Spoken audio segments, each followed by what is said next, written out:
बिंदु पोस्टमैन की लड़की थी। उसका पिता राय साहब निर्मल चंद की कोठी के सागार पेशे की एक कोठरी में किराए से रहता था। पोस्टमैन की आमदनी ही कितनी, खर्च सदा ही आमदनी से कुछ ज्यादा ही हो जाया करता। इसलिए बिंदु और उसकी माँ को अच्छे गहने और कपड़े कभी नसीब न हुए। बिंदु रूपवती थी और उसको अच्छे अच्छे गहने कपड़ों का शौक था। स्त्रियां स्वभावतः सौंदर्य की उपासिका होती हैं। जो जितनी अधिक सुंदर होती है, उनकी सौंदर्य उपासना उतनी ही अधिक बढ़ी चढ़ी होती है। किंतु सुंदरी बिंदु गहनों और कपड़ों के लिए तरसा करती थी। राय साहब की स्वजातीय होने के कारण कभी कभी तीज त्योहार या कामकाज होने पर कोठी से बिंदु की माँ के लिए बुलावा आता और माँ के साथ बिंदु भी जाया करती।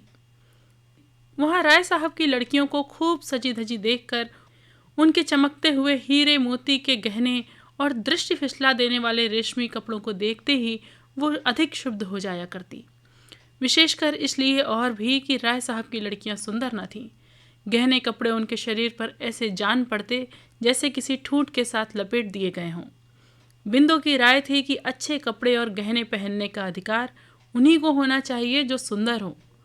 कुरूप स्त्रियों का श्रृंगार तो श्रृंगार का उपहास और कला का अनादर है। राय साहब की लड़कियों से गहने कपड़े की प्रतियोगिता में हार कर बिंदु हताश न होती। घर लौटते ही वो शीशे में अपना सुंदर मुंह देखती और मन ही मन उनके प्रति कहती, गहना कपड़ा पहनकर भी तो उनका काला मुंह गोरा नहीं हो जाता, बड़े बड़े दांत मोतियों सरीखे नहीं चमकते। फिर एकाएक वह दीर्घ निश्वास के साथ शीशे के सामने से दूर चली जाती, मानो ये सोचती कि विश्व के सारे सौंदर्य की वस्तुएं केवल उसी के लिए बनाई गई थीं, किंतु निर्माता की भूल से वो उनसे दूर रख दी गई हैं। राय साहब की लड़कियों के पास तो वे सौंदर्यवर्धक वस्तुएं अनावश्यक ही हैं। उनसे उन लड़कियों के सौंदर्य की वृद्धि तो नहीं हो पाती, हाँ, उन वस्तुओं का सौंदर्य अवश्य घट जाता है। बिंदु को एक आशा थी। वो सोचती थी कि विवाह के बाद मुझे भी बहुत से गहने और कपड़े मिलेंगे, जैसे दूसरी विवाहिता लड़कियों को मिला करते हैं। उनके समान मैं भी अपने घर की मालकिन बनूंगी।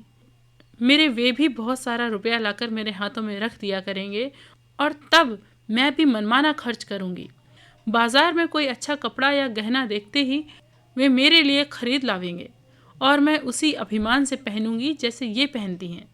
किसी के पूछने पर मैं ज़रा संकोच और सलज्ज भाव से कह दूंगी कि ये गहना या कपड़ा तो खुद ही वे अपनी पसंद से मेरे लिए खरीद लाए हैं। उसे विश्वास था कि जब विधाता ने उसे सुंदरता देने में इतनी उदारता की है, तब ये गहने कपड़े की इच्छा भी एक न एक दिन अवश्य पूरी होगी। वो उस दिन की प्रतीक्षा बड़ी लगन से किया करती। धीरे धीरे बिंदु सयानी हुई और उसका विवाह हो गया। किंतु निर्धन की बेटी भला धनवान के घर कैसे ब्याही जाती। मित्रता, बैर और विवाह सगाई तो अपने बराबरी वालों में ही शोभा देते हैं। तात्पर्य ये कि बिंदु के गहने कपड़ों की प्यास ज्यों की त्यों बनी रही। विवाह के समय कुछ गहने और कपड़े आए अवश्य थे, किंतु ससुराल पहुंचने के बाद एक एक करके वो किसी न किसी बहाने ले लिए गए। बिंदु समझ गई कि वे गहने उसके नहीं हैं। बेचारी जी महसूस कर रह गई, और करती भी क्या। बिंदु की ससुराल में खेती बाड़ी होती थी।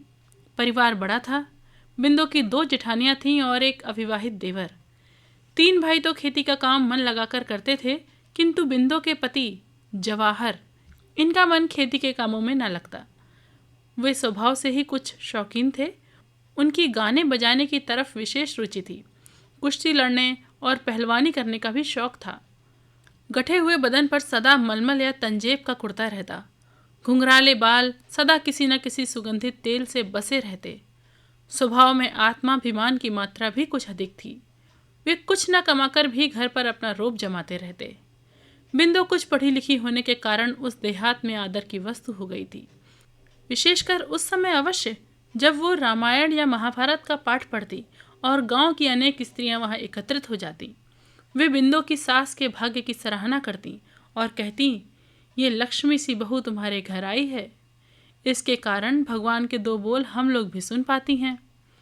बिंदु भी अपने इस देहाती जीवन से असंतुष्ट न थी। सास उसका आदर करती थी, जेठानियां उसे काम न करने देती। इसके अतिरिक्त जवाहर भी उसे बहुत प्यार करता था। उसी घर में लड़ाई झगड़ा होने पर कई बार ऐसे मौके आए कि उसके जेठ अपनी स्त्रियों पर हाथ चला बैठे, किंतु जवाहर बिंदु से कभी एक कड़ी बात भी न करता। वो तरह तरह से अपने देहाती ढंग से ही सही उसे संतुष्ट रखने का प्रयत्न करता।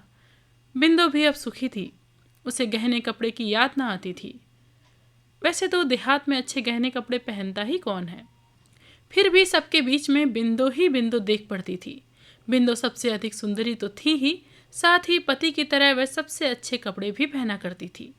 मना करने पर भी वो जेठानियों के साथ काम करती और सास को नियम के साथ रोज रामायण का पाठ सुनाती। रात को अलाव के पास बैठती, जहाँ गांव की अनेक युवतियाँ, वृद्धाएं, युवक, प्रौढ़ और सभी इकट्ठे होते।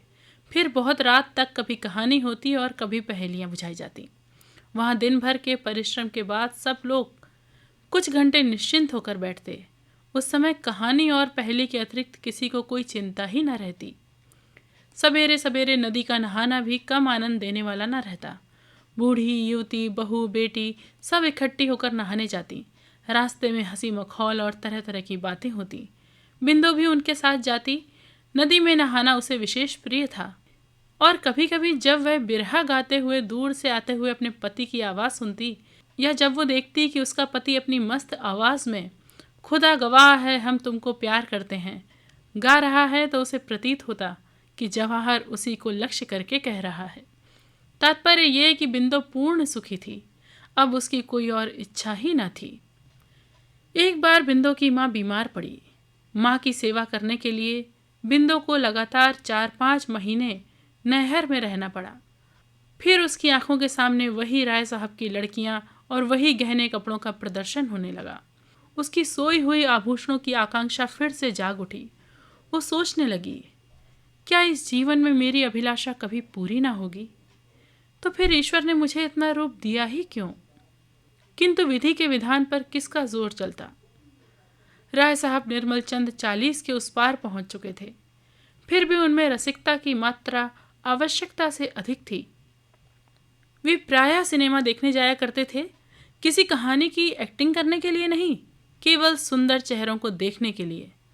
उन्होंने सब तीर्थ भी कर डाले थे और प्रायः पर्वों पर सब काम छोड़कर भी वे स्नान घाटों पर पहुंच जाते थे। किसी प्रकार के पुण्य लाभ की इच्छा उन्हें रहती थी या नहीं, ये तो ईश्वर जाने, किंतु स्नान करती हुई युवतियों के अंग प्रत्यंग की ताक झांक की उत्कृष्ट इच्छा उनके चेहरे पर कोई भी साफ देख सकता था। वे कश्मीर और नैनीताल भी अक्सर गर्मियों की छुट्टियों में जाया करते थे, किंतु वे जलवायु परिवर्तन के लिए जाते थे या और किसी उद्देश्य से, ये नहीं कहा जा सकता। वे सुंदर स्त्रियों के पीछे अनायास ही मीलों का चक्कर अवश्य लगा आते थे। वे बहुत कुरूप थे, इसलिए सुंदरी की बात तो अलग रखिए, कोई कुरूप से कुरूप स्त्री भी उनकी तरफ आंख उठाकर देखने में अपना अपमान समझती थी। इसलिए प्रायः गंदे मजाक करके ही वे अपनी वासना की तृप्ति कर लिया करते थे। इसके अतिरिक्त वे परोपकारी भी थे। उनके घर एक नामी गिरामी वैद्यराज रहा करते थे, जो राय साहब के मित्रों और उनके आश्रित निर्धनों का मुफ्त इलाज किया करते थे। उनका दवाखाना राय साहब की बैठक से लगा था। मरीज को दवा लेने के लिए राय साहब की बैठक से होकर ही वैद्यराज के पास जाना पड़ता था। बिंदु की माँ का इलाज भी यही वैद्यराज कर रहे थे। घर में कोई और न होने के कारण बिंदु को ही माँ के लिए दवा लानी पड़ती थी। एक दिन दोपहर को जब बिंदु दवा लेने गई तो उसने देखा कि राय साहब के पास एक सुनार कई तरह के गहने फैलाए बैठा है। सहसा इस प्रकार गहनों की प्रदर्शनी सामने देखकर इतने दिनों की सोई हुई बिंदु की गहनों की उत्कंठा फिर से जागृत हो उठी। क्षण भर के लिए वो भूल गई कि यहाँ किस लिए आई है। वो उत्सुकता पूर्वक उन फैले हुए गहनों के पास बैठ गई और बड़े चाव से उन्हें उठा उठाकर देखने लगी। उनमें से 3 लड़की एक कंठी थी जो बिंदु को बहुत पसंद आई।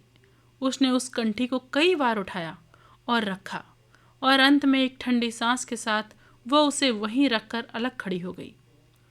राय साहब ने भी वही कंठी पसंद की। बाकी के गहने वापस करके सुनार को दाम देने के लिए दूसरे दिन बुलाकर उन्होंने उसे रवाना कर दिया। यद्यपि बिंदु की उम्र की राव साहब की लड़कियां थीं, फिर भी बिंदु उनकी कुदृष्टि से बची ना रही। उसके इस समय के हार्दिक भाव राय साहब अच्छी तरह ताड़ गए और वार करने का यही उपयुक्त समय देखकर वे हंसते हुए बोले, बिंदु, ये कंठी तुम्हें बहुत पसंद आई है, पहनोगी? एक प्रकार की अव्यक्त आशा से बिंदु का चेहरा खिल उठा, पर यह प्रसन्नता क्षणिक थी। वो गंभीर होकर बोली, नहीं, मैं नहीं पहनूंगी। गहने गरीबों के लिए नहीं होते। राय साहब बोले, गहने तो गरीब अमीर सभी के लिए होते हैं। फिर तुम्हारी तरह का गरीब तो इच्छा करते ही मनमाना गहना पा सकता है। बिंदु ने पूछा, सो कैसे? गहनों की इच्छा तो मुझे सदा से ही रही है, पर वे कभी मुझे मिले नहीं और ना जीवन भर मिलेंगे, ये मैं अच्छी तरह जानती हूँ। राय साहब धीरे धीरे बिंदु की तरफ आते हुए बोले, जीवन भर की बात तो अलग रही बिंदु, ये कंठी तुम्हें इसी समय मिल सकती है। केवल तुम्हारी इच्छा करने भर की देर है। तुम्हारे ऊपर एक क्या ऐसी लाखों कंठियां निछावर की जा सकती हैं। पर बिंदु, यदि तुम मेरे मन को समझती। राय साहब के आरक्त चेहरे और हिंसक पशु की तरह आंखों को देखते हुए बिंदु सिहर उठी और 2 कदम पीछे हटकर बोली, आप मुझे दवा दिला दें, मैं जाऊं, अम्मा अकेली हैं। उसने इस बात को इतने जोर जोर से कहा जिससे अंदर आवाज पहुंच सके। वो शीघ्र ही दवा लेकर लौटी और उसने मन ही मन सोचा, अब मैं दवा लेने ना जाऊंगी। राय साहब की नीयत ठिकाने नहीं है। मैंने समझा था कि वो बेटी समझकर मुझे कंठी देना चाहते हैं, परंतु वे तो सतीत्व के मोल उसे बेचना चाहते हैं। चूल्हे में जाए ऐसी कंठी मुझे न चाहिए विधाता। सतीत्व कंठी से कई गुना ज़्यादा कीमती है। किंतु इतने पर भी उस कंठी को वो भूल ना सकी। रह रह कर कंठी उसकी आंखों के आगे झूलने लगी। फिर उसने एक युक्ति सोची, ये हो सकता है कि जैसे वो मुझे छलना चाहते हैं, मैं भी उन्हें छल लूं, उनसे कंठी ले लूं और फिर बचकर भाग जाऊं। ऐसे अनेक तरह तरह के संकल्प विकल्प करती हुई बिंदु सो गई। दूसरे दिन दोपहर को बिंदु को फिर दवा लेने जाना पड़ा। पहुंचकर उसने देखा कि राय साहब के मसनद के पास उसी तरह की 4 कंठियां पड़ी हैं। बिंदु के पहुंचते ही राय साहब ने उसे बैठने के लिए कहा। बिंदु बैठ गई। कल जितने संकल्प किए थे उसे इस समय याद न रहे। कंठियों की चकाचौंध के सामने बिंदु को सब कुछ भूल गया। बिंदु के सामने ही राय साहब ने एक कंठी को तौल कर उसकी कीमत 250 रुपये सुनार को देकर विदा कर दिया। बिंदु चकित दृष्टि से कभी उस कंठी की ओर और कभी उन रुपयों की तरफ देखती थी। व्यापारी के जाते ही जैसे उसकी तंद्रा टूटी। वो उठकर खड़ी हुई, बोली, दवा दिलवा दीजिए, मैं जाऊं, देर हो रही है। अभी कहाँ की देरी होने लगी। कहते कहते राय साहब ने एक कंठी बिंदु के गले में पहना दी और उसे जबरन पकड़कर एक बड़े शीशे के सम्मुख खड़ा कर दिया। फिर उसकी तरफ सतृष्ट नेत्रों से देखते हुए बोले, अपनी सुंदरता तो देखो, वहां बिंदु है या कोई दूसरी। बिंदु मंत्र मुग्ध सी देखती रह गई। वो अभी राय साहब की किसी बात का उत्तर भी न देने पाई थी कि इसी समय उन्होंने अपने बड़े बड़े दांतों वाला मुंह बिंदु के होंठों पर धर दिया। बिंदु को जैसे बिच्छू ने डंक मार दिया हो। वो घबराई किंतु कुछ वश न चला। इस प्रकार कुछ तो कंठी के लालच में और कुछ राय साहब की जबरदस्ती के कारण उस दिन दोपहर के सन्नाटे में अभागी बिंदु अपने आप को खो बैठी। बेचारी को उस कंठी की बहुत बड़ी कीमत देनी पड़ी, परंतु उसके बाद फिर राय साहब के घर दवा लेने कभी न गई। उसके कुछ ही दिन बाद बिंदु ससुराल चली गई और उस कंठी को भी वह सबसे छिपा कर अपने साथ ले गई। ससुराल में लोगों के पूछने पर उसने बताया कि ये कंठी उसकी माँ ने उसे दी है, किंतु बिंदु ने कभी उसे पहना नहीं। पति के आग्रह करने पर जब कभी वो उसे घंटे आध घंटे के लिए पहनती थी तो ऐसे मालूम होता था जैसे काला विषधर उसके गले से लिपटा हो। कंठी को देखते ही प्रसन्न होने के बदले वो सदा उदास हो जाती थी। बिंदु के पति और जेठों में अनबन हो गई। भाई भाई अलग हो गए। दूसरे भाई तो खेती करके खुशी खुशी आराम से रहने लगे, किंतु जवाहर से खेती का काम नहीं होता था, जिसका परिणाम ये हुआ कि सब लोग तो 4 पैसे कमाकर गहने कपड़े की फिक्र करने लगे। इधर जवाहर के घर फाके होने लगे। अभिमानी स्वभाव के कारण जवाहर अपनी विपत्ति भाइयों पर प्रकट न होने देता। अब पहलवानी छूट गई। मलमल तंजेब के कुर्ते मैले दिखने लगे। सिर में तेल भी कहाँ से मिलता, जब खाने के लिए घर में अन्न का दाना भी न रहता। बिंदु से पति का कष्ट देखा न गया और उसने एक दिन कंठी निकालकर पति को बेचने के लिए दे दी। जवाहर बड़ी ही प्रसन्नता से कंठी को लेकर सराफे की ओर गया, पर थोड़ी देर बाद ही उसने लौटकर निराशा से कहा, ये तो मुलम्मे की है। बिंदु ये सुनकर सर थाम कर बैठ गई, मानो उस पर वज्र गिर पड़ा।